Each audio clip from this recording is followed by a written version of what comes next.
எந்த கலைஞனும் அவளை சிலை வடிப்பான், எந்த புலவனும் அவளை பாட்டில் வைப்பான். அந்த இயற்கையும் அவள் மேல் காதல் கொள்ளும், அவள் நினைவாலே என் காலம் செல்லும். நான் பார்த்ததிலே அவள் ஒருத்தியை தான் நல்ல அழகி என்பேன், நல்ல அழகி என்பேன்.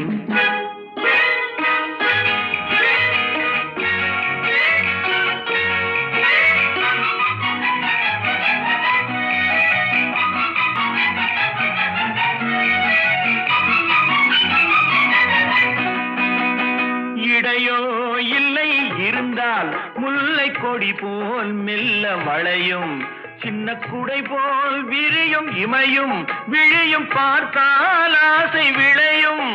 அந்த பூமகள் திருமுகம் மேலே குளிர் புன்னகை வருவதனாலே நிலவோ மலரோ